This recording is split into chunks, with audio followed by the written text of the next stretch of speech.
Hello friends, आप सभी का हमारे YouTube channel science special class में हार्दिक स्वागत है।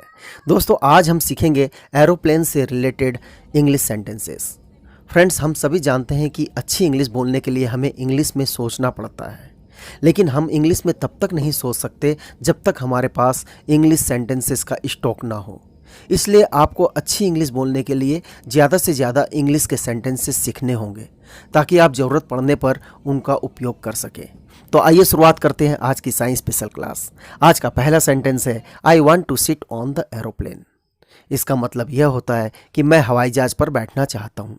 हम अपनी इच्छा को वांट टू से बताते हैं, राइट। नेक्स्ट सेंटेंस है डू एरोप्लेन्स हैव टॉयलेट्स। क्या हवाई जहाज़ों में शौचालय होते हैं? जो लोग एरोप्लेन में नहीं बैठे हैं उनकी इच्छा होती है, जिज्ञासा होती है कि क्या एरोप्लेन में टॉयलेट्स भी होते हैं। तो आप पूछ सकते हैं do aeroplanes have toilets. Friends, अगला सेंटेंस है aeroplanes have very high speeds. हवाई जहाज़ों की गति बहुत तेज होती है। हवाई जहाज 700-800 किलोमीटर पर आवर की स्पीड से भागते हैं, इसलिए हम कहेंगे aeroplanes have very high speeds. Next sentence है I have sat on the aeroplane. मैं हवाई जहाज पर बैठ चुका हूँ। चुका है, चुकी है, इसके लिए हम हैज़ या हैव का प्रयोग करते हैं। फ्रेंड्स, अगला वाक्य है एरोप्लेन टिकट इज एक्सपेंसिव। इसका मतलब होता है हवाई जहाज का टिकट महंगा है। नेक्स्ट सेंटेंस है is there an airport in your city. क्या आपके शहर में कोई हवाई अड्डा है? या हम कह सकते हैं क्या तुम्हारे शहर में कोई हवाई अड्डा है, राइट। अपने से बड़ा है तो आप कहेंगे और आपसे छोटा है तो तुम कहेंगे। इंग्लिश में तुम और आपके लिए दोनों के लिए यू का प्रयोग किया जाता है। फ्रेंड्स, अगला सेंटेंस है Monu went to Mumbai by aeroplane. Monu हवाई जहाज से मुंबई गया था। यहाँ पर वेंट जो है गो की सेकेंड फॉर्म है। पास्ट की बात कर रहे हैं और पास्ट की बातों को सेकेंड फॉर्म से किया जाता है।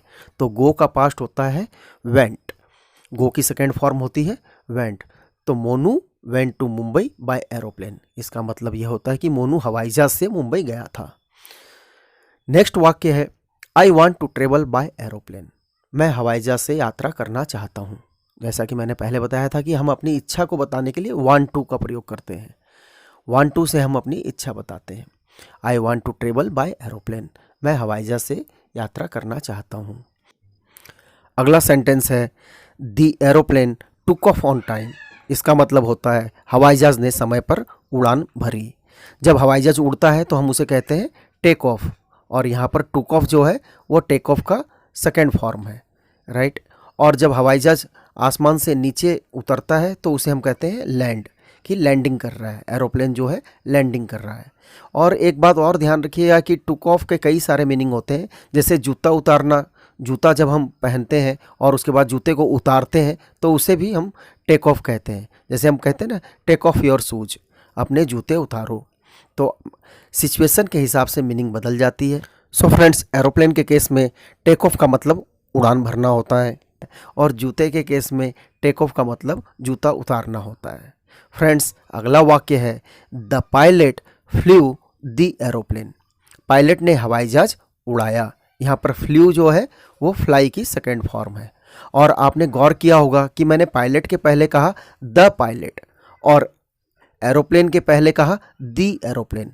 मतलब द भी कहा जाता है और दी भी कहा जाता है, राइट। इंग्लिश में THE का प्रोनाउंसिएशन जो है द भी होता है और दी भी होता है। कब द होता है और कब दी होता है, इसके लिए आप इंग्लिश स्पीकिंग कोर्स को ज्वाइन करें हमारे, जो कि बिल्कुल फ्री है। आप हमारे चैनल में जाएं, उसमें प्लेलिस्ट में जाएं।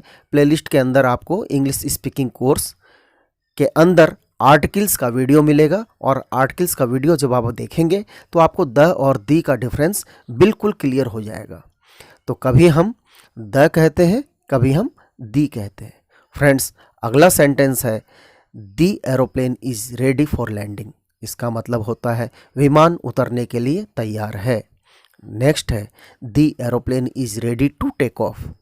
इसका मतलब होता है हवाई जहाज उड़ने के लिए तैयार है। फ्रेंड्स, अगला वाक्य है the aeroplane landed at Shirdi airport. विमान शिरडी एयरपोर्ट पर उतरा, राइट। नेक्स्ट है the aeroplane was flying above the clouds. हवाई जहाज बादलों के ऊपर उड़ रहा था। नेक्स्ट वाक्य है I sometimes see aeroplane flying over my home. मैं कभी कभी अपने घर के ऊपर हवाई जहाज उड़ते देखता हूँ। और लास्ट वाक्य है all the passengers died in the aeroplane crash. विमान दुर्घटना में सभी यात्रियों की मौत हो गई। फ्रेंड्स, आशा करता हूँ यह वीडियो आप सभी को पसंद आया होगा। वीडियो को ज़्यादा से ज़्यादा लाइक करें ताकि यह वीडियो ज़्यादा से ज़्यादा लोगों तक पहुँच सके। और हाँ, यदि आप नए हैं तो हमारे चैनल को सब्सक्राइब करना नहीं भूलें। तो फ्रेंड्स, एक बार और फिर से मैं आपसे रिक्वेस्ट करना चाहूँगा कि इस वीडियो को ज़्यादा से ज़्यादा शेयर करें ताकि यह वीडियो ज़रूरतमंद लोगों तक पहुँच सके और सभी को फ़ायदा मिल सके। तो इसी के साथ आज का वीडियो समाप्त करता हूँ। Thank you very much.